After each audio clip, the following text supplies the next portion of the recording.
overcrowded graveyard, the scream will rise. Ghoulmates Entertainment presents Not Another Spooky Podcast. Welcome back to Not Another Spooky Podcast, where we serve freshly popped horror reviews filled with blood, guts, and spoilers every Monday. I'm Mandy Spooks. And I'm Rabbit Loves Horror, and we're here to remind you, theaters are not dead, one bloody popcorn at a time. Whether you love going to every single horror release or you want to hear all the reviews and spoilers before spending your money at the theaters, we've got you covered. The first half of the show never has any spoilers and will warn you when it's time. Today we're grave digging into Until Dawn. If you ever want to know what film we're covering next, you can check the show notes to see what you should watch that weekend. To set the vibe for this episode, we're going to start with a little game of Bone, Marry, Slash. Okay, and Rabbit is the expert on video games and horror, so I'm going to let him run this round. Okay, so I did choose a couple video game horror icons. So the first choice is going to be Pyramid Head from Silent Hill. Next is going to be Nemesis from Resident Evil. And then now we have the Psycho or the Maniac from Until Dawn. So Bone, Marry, Slash. What do you choose? That's a hard one. Yeah. Nemesis is that monster, right? Yes. Very tall, burly monster. Oh my gosh. Can I just be single forever in this case? Like, can I just be single? I'm gonna slash Nemesis for sure. I don't know. I guess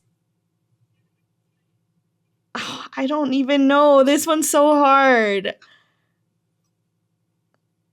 Can you tell me like a little bit about Pyramid Head, like besides what he looks like? I know what he looks like, but is he evil, gross? I wouldn't say he's gross. I mean, he does live like in another dimension. And he does a lot of killing with his huge sword and muscular arms. Okay, I'm gonna bone the Psycho / Maniac from Until Dawn, because like I feel like he's gross underneath the mask. Although I don't know what Pyramid Head looks like under the pyramid head. True. But I don't know. And I guess marry Pyramid Head, because I don't imagine him being gross. It just sounds like it could be a very miserable life too. So I don't know. True, what about you? I think this is the first time that we're going to agree on everything. Oh, really? Yeah. Because automatically I will marry Pyramid Head. Yeah, I don't know if you've ever seen him in Dead by Daylight, but he is a very muscular man, carries around a huge sword and just kills people. So that's kind of hot to me. Yeah. Nemesis is, I don't know, he's just gross. To me, his face is weird. His powers are kind of weird. He has like a tentacle that comes out of his hand. I don't know. It's just very strange. That's fair. Wait. I'm getting him confused with Nemesis. Sorry. With Wesker. But Wesker has a tentacle hand. But Nemesis is just, I don't know. He's just kind of gross to me. And I think I'll just bone the Psycho from Until Dawn, because in the video game, it's Rami Malek, and he's kind of cute. So, yeah, I'll bone him. Oh, that's interesting. I didn't know that. Fun fact. Mm-hmm. All right, I guess there we have it then, right? That was a hard one. For you, yeah. I'm not putting you in charge of this game anymore. It was a hard one to like figure out, I'm sure, though. That's why I was like, you can figure it out. You know your games. All right, let's get into some haunted housekeeping.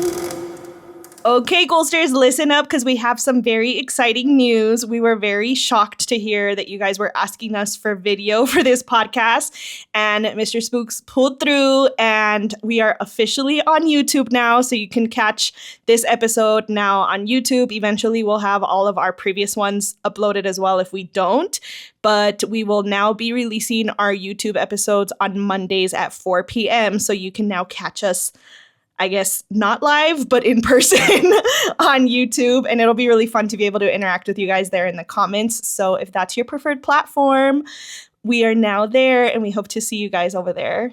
Yeah, being on YouTube is kind of scary for me, but I'm excited. So I did see a couple people asking if there was like a YouTube version of the podcast. So that was kind of cool and exciting. But also I think because I did an unboxing of my Lafufu. So you kind of started it. Yeah. So it's probably my fault. It's your own fault that now you have to be on camera. I shot myself in the foot there. But I think it's exciting. Maybe I'll have another actual Labubu unboxing in a future episode because I was able to snag one from the official PopMart website. Yeah, I'm excited to see the difference. Honestly, you're going to have to do like a side-by-side comparison now that you have them. Yeah. But I also think that having YouTube is going to be able to like let us do more fun things too, like more of our drinks. And I don't know, I think it can evolve into something cool. So hopefully more people will view us on there instead. Yeah, for sure. All right, Ghoulsters, it's time for our favorite chat of the week, Keeping the Spook Alive. It's alive. It's alive. All right, Rabbit, how are you keeping the spook alive? All right, so for this week, I surprisingly did not go to any spooky vendor markets this week. There was one, but I think I was just kind of like over it. Market it out. Yeah. So because we did it 2 weeks in a row, so 3 weeks is a little too much. But I like to watch a lot of ghost hunting videos on YouTube. Some of my favorites are Project Fear.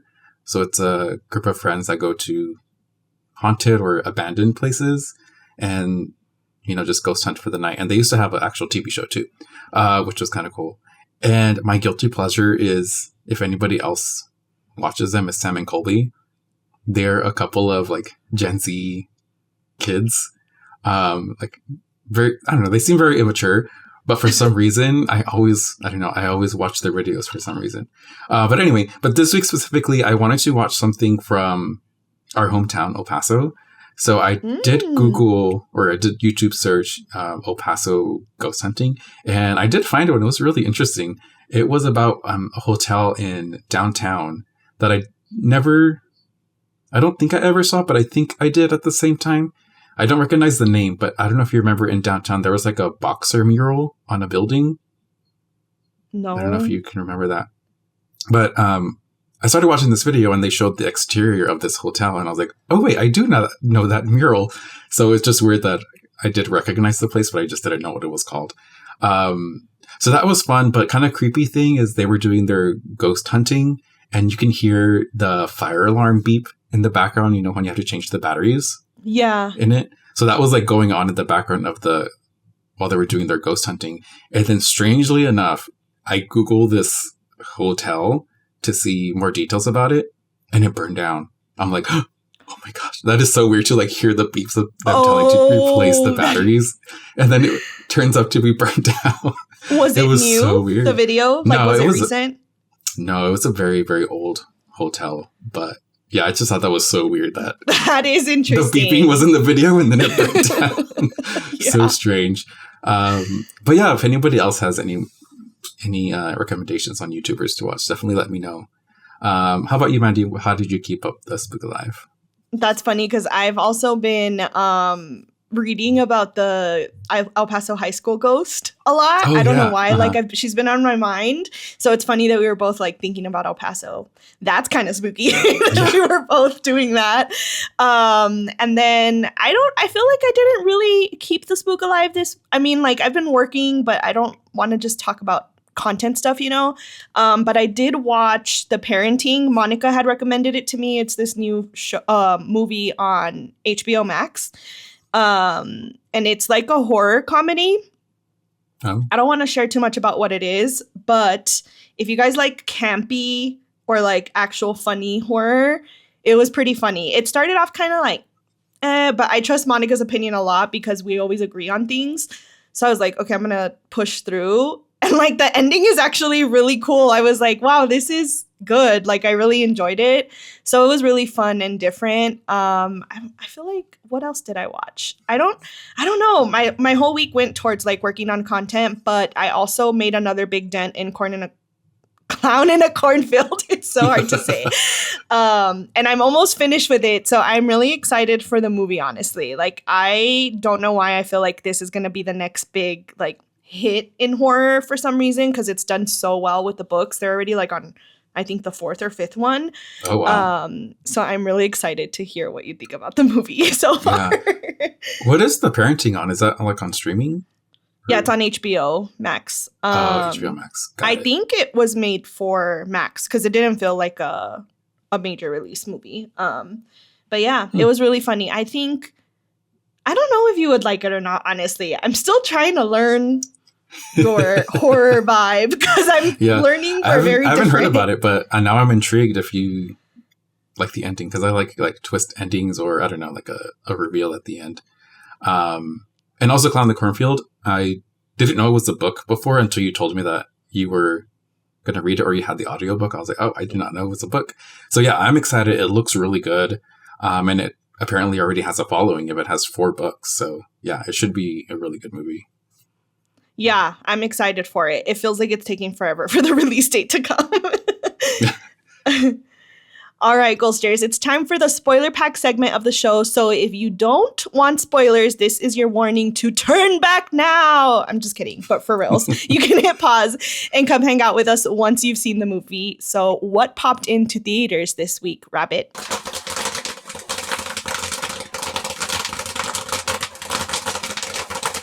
Alrighty, so this week, Until Dawn pops into theaters. It's about a group of friends trapped in a time loop where mysterious foes are chasing and killing them in gruesome ways, and they must survive until dawn to escape it. So this movie got a audience rating of 70% on Rotten Tomatoes, which is really high for me. That's really high, but good for them. The cast was, I'm going to go through this kind of quickly because there's a lot. Ella Rubin, Michael Cimino, Odessa Azion, Ji Young-yo, Belmont Kameli, Maya Mitchell, and Peters Stomar. So yeah, it was a lot of people in the movie, but I think that's how it was in the game. You get introduced to a bunch of characters kind of right after another, and you kind of just have to keep up with the relationships and all that. So that was nice how they kind of mimicked the game in that way. That's cool. Oh, but some trivia that I forgot to put on here is that I did read that it wasn't like a retelling of the story. They considered a spin-off from the game, which I'm like, okay, that makes a lot of sense because it was nothing like the game. So when I guess the way they worded it is a spin-off. So I'm like, okay, fine. That makes sense that it's a spin-off because they took little things from the game and then made it its own thing. So that was cool, I guess. And then another bit of trivia is the doctor. So the doctor in the movie is actually the doctor in the game, or the voice of the doctor in the game. So I liked how they kept that person the same. That is cool. Yeah, I feel like I want to get into the details of what the game differences were towards the end, just in case there's anyone else that hasn't played the game. I don't know. I feel like it just makes sense to talk about the film first. Yeah. But I'm very interested because I have so many questions for you. Yeah. Do you have anything you want to start off with? Because you kind of already hinted at not liking this film. Yeah. I mean, overall, I feel like the movie was kind of a flop to me. But I do think it did have some good parts and also some really cool death scenes. So I'll give it that. What about you? What were your first impressions? Yeah, I feel like, okay, so for the audience, we don't really talk about the film before both of us have seen it. So like we'll say like, oh, how was it? Good, bad, like initial reaction. And then we kind of say like, oh, it was good, or I didn't like, or whatever. Like we don't really get into our thoughts anymore. But I learned that I need to stop, and it's my own fault because I always ask you, because you tend to be seeing it before me lately, and I always ask you like, was it good? And I feel like your thoughts influenced me a little this time, because I was constantly thinking like, why did he say he didn't like it? Like, it's because of this. Like I was intentionally looking for like, why should I not like this film? But I feel like if I hadn't gotten your opinion, I would have probably enjoyed it a little more, because I wouldn't have been like, well, Oscar said it was bad, you know? Right, yeah. Peer pressure. So I kind of enjoyed it overall. It's not the best film ever. Like, I'll give you that. I thought that there were some funny parts. Like, I literally laughed out loud at some point. I don't remember why, but I was the only one, and I was like, you guys are and some of the kills were really cool. So it was like a fun ride. Was it the best writing ever? No. I also thought some of the acting was a little bad.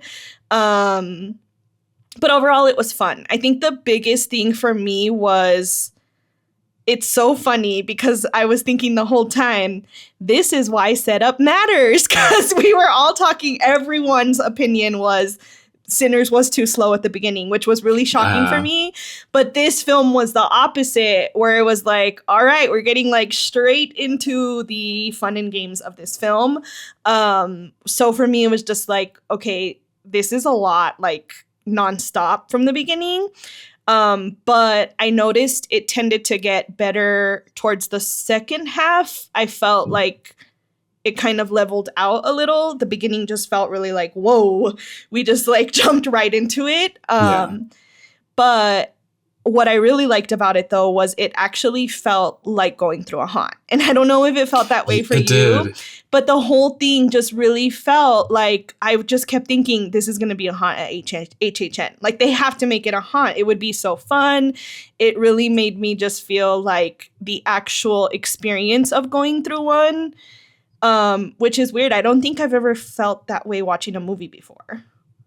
No, not that you say that, I do see that, because it's kind of like you get spooked and then it slows down. Like then you go to the next haunt, and then you go through, and then something jumps out at you, and then it slows down again, and kind of it's like a reset kind of thing. So I definitely see how it could feel like going to horror nights and you're going through each haunt, because each haunt is different, and like in the movie, each night is different. There's a different monster or whatever coming for them. So yeah, I agree.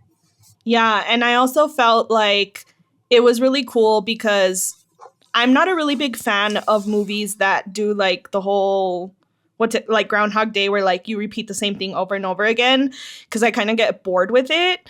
But I really liked that whole unique take on it's going to be different every time. I found that very enjoyable. But before we move on, I did have a question for you. I was like, I got the question this time.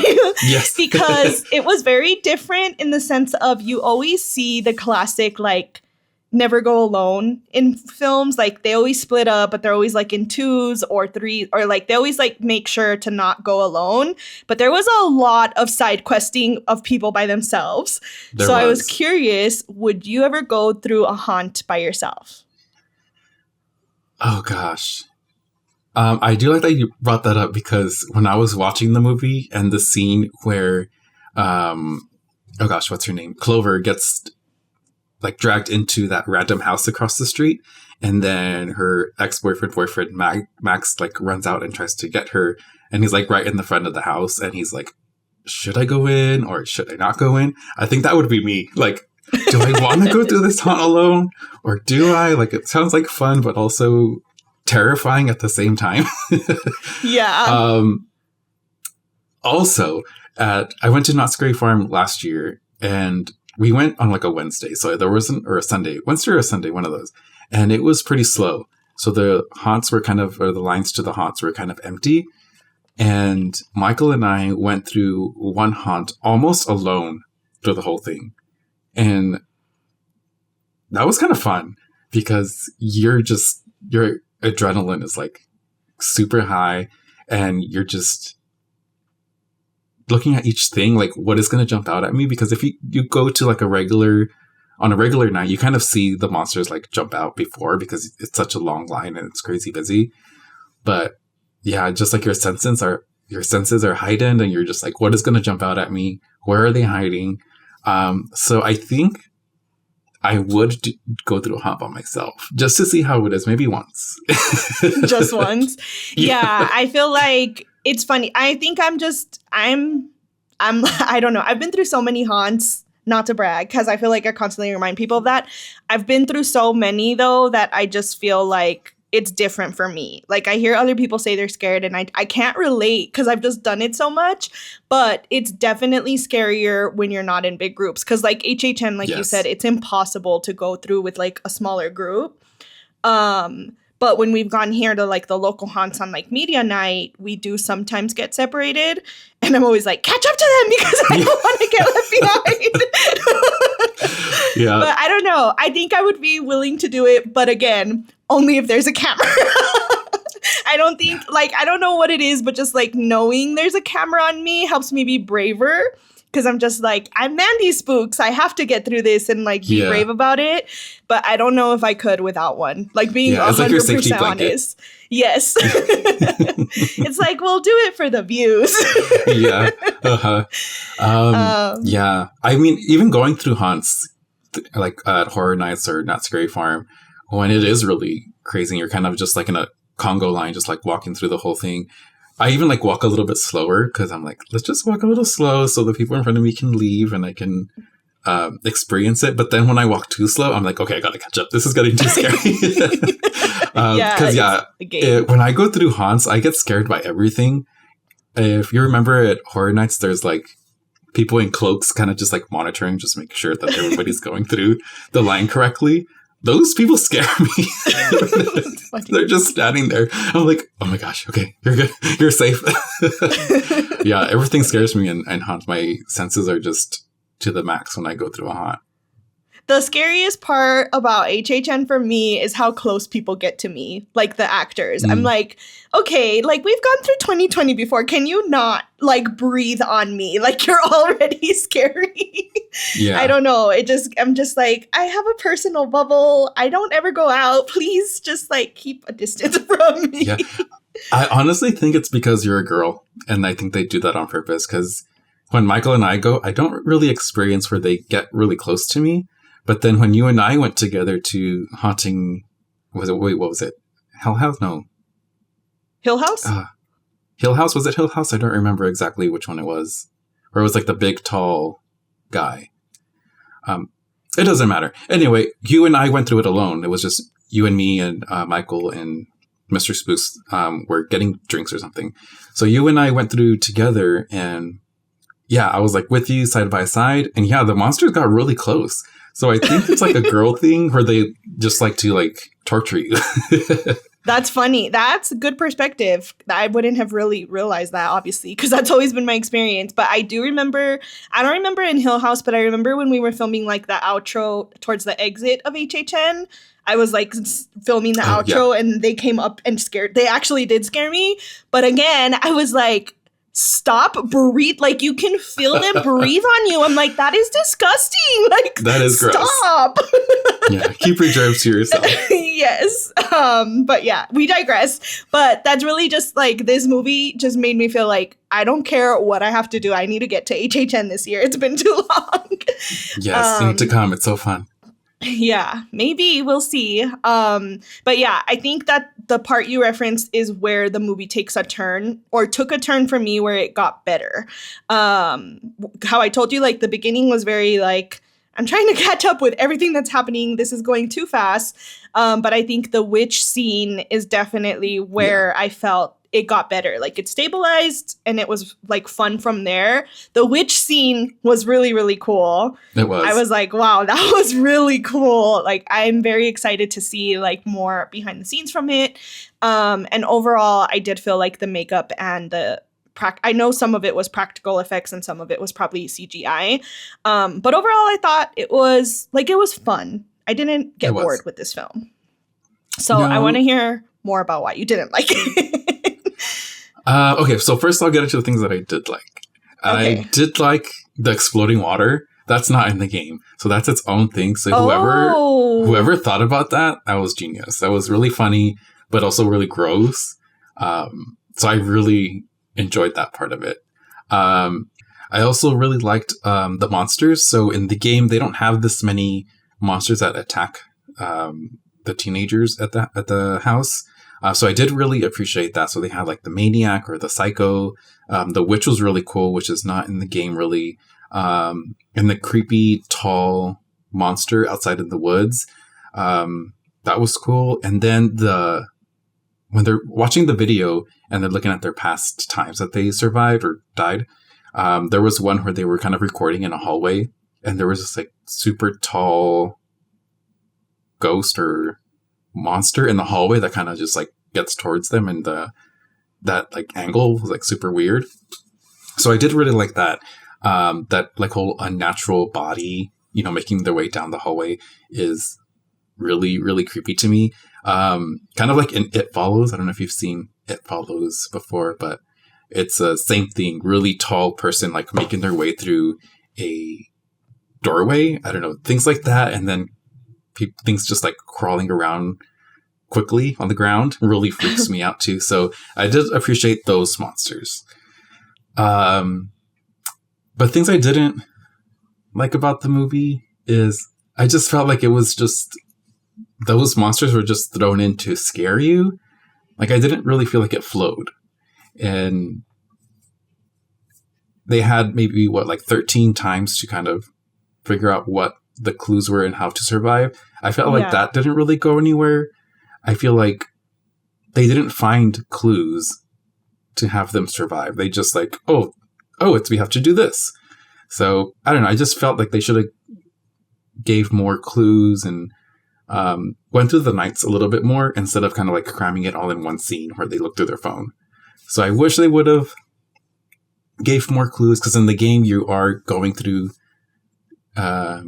scenes, I guess you can say, and picking up totems, and it gives you kind of like a premonition of what happens if you make a decision, and newspaper clippings and little things here and there where you can like read something and get clues on like what's the actual story, like what's happening and why are these people going through that. So I wish it would just give a little bit more detail rather than trying to scare you with jump scares. But I will say I do appreciate the jump scares in the movie, because in the game has jump scares like, I don't know, every 10 minutes.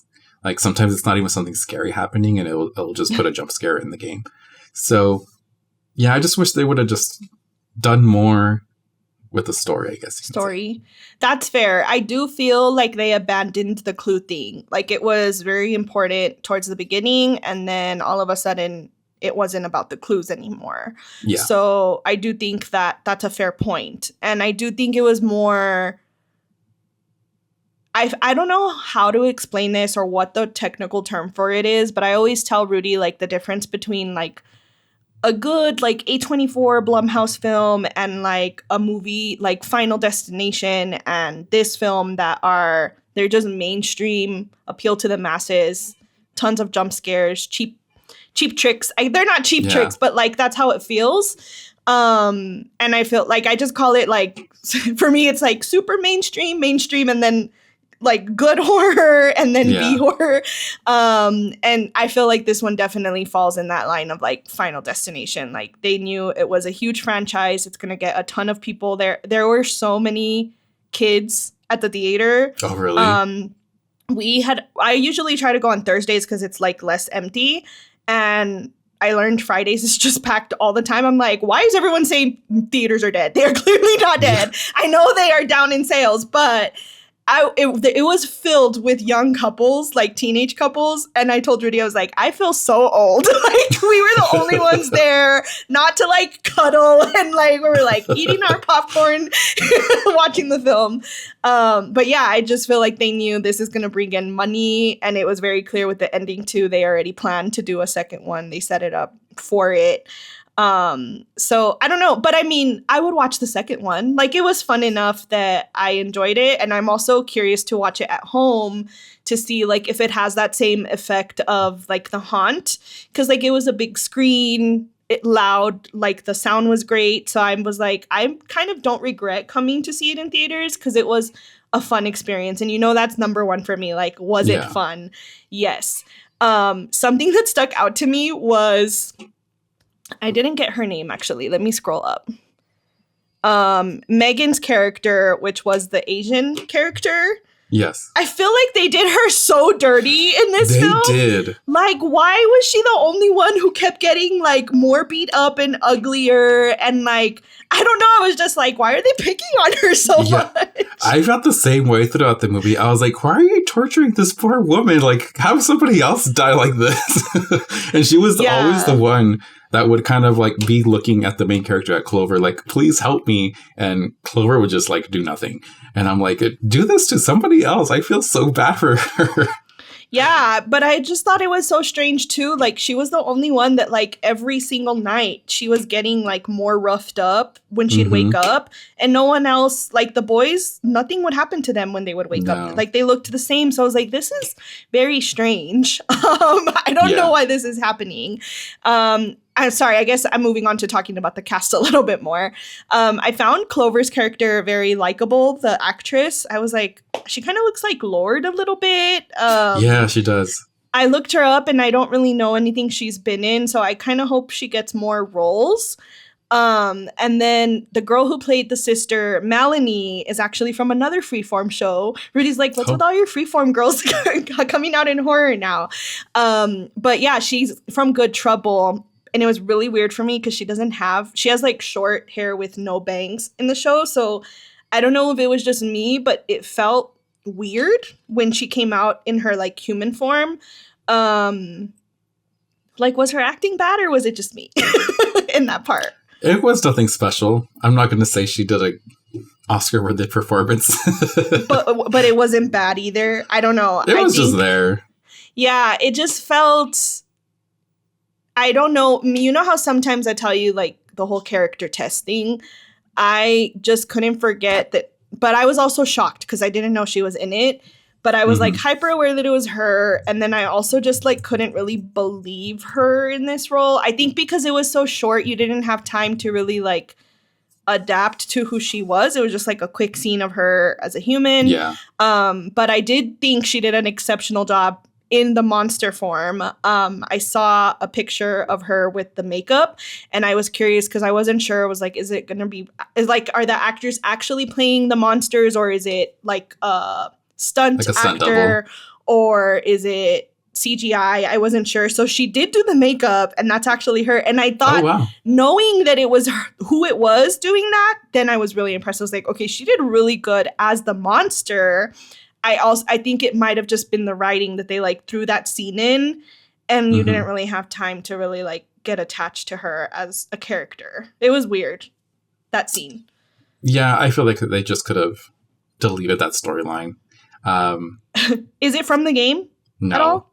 I'm telling you, interesting. There's no similarities to the game. The only similarity is a group of people or a group of kids, teenagers, go into a house and experience crazy monsters. That's like really the only thing. And the doctor is in the game too. I was also going to add in that I noticed like with Hell of a Summer, there seems to be like a trend with Gen Z right now of having the like witchy psychic guide in film right now. But I don't know if I'm hyper aware of it because I'm watching so much horror right now. But I noticed like, oh, this seems to be a thing with the young kids right now of liking having like that one character you make fun of for being like witchy. And I also wonder, is that like a reflection of where we're at in pop culture right now where spooky is so in? There are definitely a lot of like spooky girls like me that like Halloween and horror, but then there's witchy girls. So it's kind of interesting seeing that become like a ongoing joke and stereotype in horror now. Yeah, I think that's true. I mean, I did actually really liked her character, so she was kind of like the medium of the group. So I did like that they did tap into that and kind of like make that part of her character. And yeah, I think it is maybe not a new thing, but it's a thing that's coming back. Because even me scrolling through TikTok, randomly, I'll get like a medium or like a person talking about like their horoscopes or kind of like, I don't know, just like do tarot card readings. So I think it's just a thing that's kind of like coming back because it's not nothing new because we've all seen it like happen before. Yeah. So I definitely think it's maybe kind of like a coming back thing, like Y2K fashion is coming back and that's coming back too. For sure. Yeah, I'm even interested in it a little. So it's, I don't know, but I just found it strange. And of course, like as a spooky girl, I'm like, why are they always teased? Like, see, you're the ones laughing now. Yeah, you gotta listen to them. Yeah, so I don't know. I found that interesting. Do you have anything else about the film before we get into the game? Questions I have for you. Yeah. No, I think that's all I have to say about the movie. I just wish it would have had better lore, I guess you can say, because the game had better lore. I just wish the movie had better lore and a real reason why this stuff was happening. Yeah, I think that's my biggest question. And since you're saying the game is different, you might not have an answer to this. But for me, the biggest question I had was, how are they coming back? Because it makes sense why the doctor is doing this to them and he's experimenting on them. But I'm like, okay, but if he's just a doctor and he's human, how are they surviving every death? Like that was not addressed at all. No. Yeah, it made it seem like he was in charge of everything. But I'm like, I guess you can say, okay, he was in charge of it, but how? Like, how was he making the night? How was he bringing them come back to life every night? So it just didn't really make sense. It was just like, let's just throw everything and hopefully people will just accept it for what it is. Yeah, for sure. And I think that's, I don't know, that's, I don't want to get into screenwriting. I was going to go on a rant again, but that's not necessary. The other question I had too was on top of the deaths was also just like the rain. How is he controlling the rain? Yeah. Is it like fake rain that he has like rigged? I don't know. There was just a lot of things where I was like, I'm just going to accept it. It's fun, whatever. But it also left me wondering like, maybe are there things in here that are explained in the game that aren't in here, but according to you, they are not. No, yeah, it seemed like it was a paranormal force of like why this was happening, but then it just turns out it was just him. But then it doesn't really explain who he is. So it's like, what is going on here? This is kind of weird. Yeah. Doesn't make sense. So for the game, there's really there's no doctor either? There is a doctor. So the game, so when I first saw the trailer for this movie, I kind of already knew the ending because of the game. So I already kind of assumed that the sister was already a monster. So, because that's like the one similarity in the game is that a sister becomes a monster towards the end. And that's like the big reveal at the end. But in the game, it's about a group of teenagers or kids go to a house in the mountains on the anniversary of the death or when these two sisters go missing. So it's a brother asking all of his friends, the people that were there the previous year, saying like, hey, come to the same place where this happened. Let's, have a little get together, pay homage to my sisters, I guess you can say, because they went missing on that night. And yeah, that's what it is. And the brother is Rami Malek, and he is the maniac. So he purposely invites them all over to torture them because they killed the two sisters, and they kill the two sisters because they kind of bullied them in a way in the house. So one of the sisters had a crush on one of the guys, and they wanted to kind of embarrass her in a scene, like record her undressing or something while in that house, and they wanted to record everything. And so they popped out, they did the whole thing, and they like, oh, ha ha ha, this is funny, this is a joke. And she gets so embarrassed, she runs, and her sister runs after her, and they go out into the woods, and she falls off the cliff. And they both fall off the cliff and presumed to be dead. So that's how the origin of that story is. And the brother kind of just wants to doesn't want to kill everybody, but he just wants to get, revenge in a way of, you took my sisters from me, so I'm going to torture all of you for doing that to me. But then he has like a psychotic break, turns into the psycho, starts chasing them around, even has some like Saw type of scene. So he makes like one guy decide between two people living or not. Oh, wow. Yeah. So he has to like make crazy decisions in the game that affect not the story, but who survives at the end. So I do like that they made it where in the movie, obviously you can't try again in the movie because you're not controlling it. But in the game, you can just keep playing the game over and over, trying to like make sure that everybody survives at the end. So that was cool. But also the brother at the end kind of goes crazy and ends up turning into a monster too. But the cool thing that they did keep is that obviously you knew that the sister, or at the end you find out that the sister is also a monster. But in the game, you kind of don't know that. You're kind of just like watching these kids being chased by these monsters. And the only reason you know in the game that one of the monsters are one of the sisters is because of a tattoo. And then that she had on her arm. And then this one is like her hair. She had like bangs. So you're like, oh, that's my sister. Yeah. That's true. So I do like that they kept like a one thing that you can identify that person with. But I just feel like it did it so much better because at the end of the game, there's a scene where you're trying to get everybody out of the house. And the only way to kill the monsters is by fire. So there's one scene at the end where you're trying to get everybody out of the house and making correct decisions so everybody survives. And as they're all running out of the house, you see the monsters kind of like fighting each other for some reason. And then you see one of the monsters trying to leaping towards a character while there's an explosion happening. And then you see another monster like jump out and kind of attack the monster to save the human. And you find out that was a sister trying to save, I don't remember if it was like either save her brother or save the guy that she had a crush on.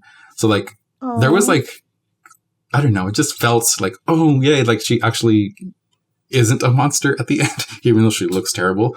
Yeah. So there was like that part in the game where this movie didn't really feel that, I feel.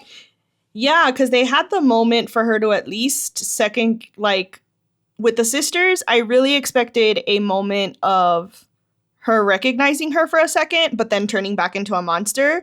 But you didn't get that either. That part did not feel heartfelt at all. Like even from the Clover's perspective, like she just killed her sister and moved on. She just like, rushed her and killed her. I'm like, what happened? Like there was no, like I said, heartfelt moment. Like in the game, you're like, oh, okay, she's a monster, but her sister's still inside, you know? So yeah, that was a letdown for sure. Yeah, for sure. So I don't know, but it's interesting hearing how well written the game sounded to be from like just like a storytelling perspective compared to the film. So yeah, I don't know. I'm really curious to see if they make a sequel after the backlash they've gotten. That's where I lost my train of thought. Sorry, I do remember what I was going to say. So you said that you were excited for the second one, and I assume that's because of what happened at the end of the movie where they're kind of like in the doctor's office, and then you see a new case file, and then you see the camera switch. That's the game. When you look at the case file. What do you mean that's the game? That's the game. When you see the case file, the picture is Rami Malek. So it's him in that photo, and then when the camera switch, that's the setting of the video game. That's the house that's all snowed in. So that's, I don't know if they're trying to say like there's different areas in the world where this strange stuff happens, and maybe like this happened in this place, and then when it ends, they're switching to what happened in the video game. So yeah, I did like that one part because it was like the one throwback, like, oh, this is in the same universe. It's not a retelling of the story. It's part of the Until Dawn universe. Oh, I see. Okay, that makes sense. I wouldn't have known that. I thought they were just implying that there's another story coming, like they're now going on to another location. Yeah. I did have a question, and it sounds like probably not, but when they did the whole, I guess, like phone videos, the effects they put over it, as far as like the graininess and stuff, is that from the game? The graininess? I don't remember that. Yeah, so like when they were watching the clips from previous nights and replaying them, there were parts where they'd get like super pixelated, like go out of, I don't know how to explain it. Yeah, I do remember now. I don't think so. Oh, like, okay. Yeah. Well, that's like in the video game, you're not really looking through a lens of anything. You're just controlling the characters and making decisions in the game, like just a regular view. It's not really like pixelated or anything. So nothing's coming to mind. That's funny. Yeah, I guess as someone who did not play the game, I felt like there were a lot of elements that felt like a game that I assumed were from the game, and now finding out they're not. It's just like so weird to me. Yeah. Yeah, I think maybe that's what kind of hurt my view of the movie, because I thought it was going to be like a retelling or like the similar storyline. So when I was like watching everything, I was like, what is this? Like, what is happening? So I feel like maybe the marketing kind of hindered my opinion of the movie going in, because I was expecting one thing and I got something completely different. Yeah, I don't know. It's interesting. I have nothing else to add, honestly. I'm really just like surprised to hear how different it is from the game, because I figured there were so many things pulled from it. But we didn't talk about you mentioned the exploding water, but what did you think of that death the first time it happened? I was shocked. I was like, okay, that was cool. So I was like, okay, maybe I will give this movie 5 stars. That's funny. But no, I thought that was so cool. Very unexpected. And I do like when horror movies have like a funny element to it, but it's still a little scary. And I think I did actually laugh out loud during when they first exploded. So yeah, I did really like that scene. I thought it was really funny how like they were people they loved, or not even really, because like even the relationships were really weird in the film. Yeah. But I thought it was funny how they would always like try to step back from it, like exploding on them. Because I don't know, like if it was Rudy or you even, I wouldn't be like moving away. I'd be like trying to hug you while it happens or something. Like I wouldn't, I don't know. It was just really strange that like they were always like, don't get it on me. And I'm like, this is weird. You care about these people. Yeah. That is true. But then I think they even said something like, oh, I got some of him in my mouth or something like that. Yes, that part. I think that's the part I laughed at. I don't remember what part I laughed in, but yeah, the crowd we got was not the vibe for this movie. Oh, really? Yeah. There was a few laughs here and there in our theater. Okay. All right, Goldsters. It's time for It's Freaking Bats. On a scale of 1 to 5, how many bats would you rate this film, Rabbit? I'm going to give this film 2 bats. It just needed more lore. The kills were cool. I think if they just had more lore and more explanation of why this was happening to them, I really think this movie would have been like at least a 4 for me, just because I knew the backstory of it. But yeah, it's a 2 for me, unfortunately. What about you? I think I'm going to go with 2.5. I have such a hard time with ratings because I'm like, just because it's a 2 doesn't mean it's bad. But I do need to be more like realistic about my ratings, I feel. So I think 2.5 because 3 would have meant like, okay, the story was decent and it was fun, but the story was not decent. I feel like the pacing was just weird. But I would watch it again. Like I had fun watching it. Yeah. I remember you were shocked I rated Drop a 2. But I would never watch Drop again. Like it was good. I'm not going to say it was bad. There wasn't anything wrong with it, but I don't feel like I need to watch it again. This film is going to be one of those like House of Wax. I don't know if you've seen like Stay Alive. I watched that again recently. I would watch it again in a few years and be like, I feel like, because I had fun, like it felt like a haunt, the exploding was crazy. Like I can imagine myself wanting to watch it again. Yeah, I mean, that's fair. I get that. The rewatchability, I guess, is good. Or at least not, for me, not the whole movie, but definitely kind of watching like the clips, best clips from the movie. That would be fun to rewatch. Yeah, for sure. Yeah, I don't know. I didn't hate on it as much as I anticipated. So lesson learned. I'm not going to ask you your opinion anymore. No, yeah, I think going forward, we just have to say, I watched the movie and that's it. Yeah. It's because my curiosity gets the best of me. But yeah. All right. Before we part ways for the week, let's have a little moment of Be Kind Rewind. We're all about the vibes here, so if this film hit just right, here are a few spooky picks you can rewind to match the mood, the madness, or the mayhem. What's your pick, Rabbit? Alrighty, for this one, I have 2 picks of Be Kind Rewind. So the first one's going to be Happy Death Day, because it does the same time loop. And that one I feel like has an explanation of why there's a time loop. And I think that movie just does it a lot better. And then the second one I wanted to say also was Cabin in the Woods. Just because there were so many monsters happening. And again, I feel like Cabin in the Woods just did it better, where they were like introducing the monster and you didn't only experience them like on a phone screen, how they did it. So those are my 2 picks. What about you? It's funny. I was thinking of Cabin in the Woods the whole time too. So yeah. I'm sad that I forgot about it. I originally only had one, which was Haunt. If you like the aspect of this feeling like a haunted house, but you want more scariness, because Haunt is definitely more... So the premise is these kids go into this random haunted house, and it turns out it's an actual, like, people are actually killing people inside this haunted house. And it has slowly started to become like more like a cult classic. Everyone, have you seen it? Yes.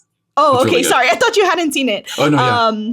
But yeah, so it's slowly become more popular, and I can see why. So if you like the haunt aspect of this, definitely lean into that. But I kind of just gave this away. Stay Alive, I think, is a great alternative to this. Have you seen that one? That one I haven't seen. Okay, so it's with Sophia Bush, which I love, early O's, and it's about a video game that every time someone plays it, they get killed. So the group of friends tries to figure out how to survive the game, basically, or like real life. Way better than this. Like, the storyline is really good. It doesn't have the whole like coming back to life element, but it does have the video game element. And it's pretty good, and it's actually like pretty dark, and I think the horror kills were better in this film, but I still think it's like from a storytelling perspective, it's good, and the casting was great. Like, I love Sophia Bush, so I recommend that one to you, Rabbit. Yeah. Actually, I think I might add it to my list. Do you know where it's streaming? I don't remember, actually. No? Okay. Sorry, I don't remember. I'll have to look into it. It sounds really good. It sounds fun. Yeah, let me know if you watch it. All right, Ghosters, we hope you had a bloody good time hanging out with us today. Rosario is popping into theaters this weekend, so we'll see you here next Monday with our freshly popped horror review. And remember, keep cinematic horror alive on the big screen and go see something spooky this weekend. Until next time, sending you ghouls and kisses. Bye.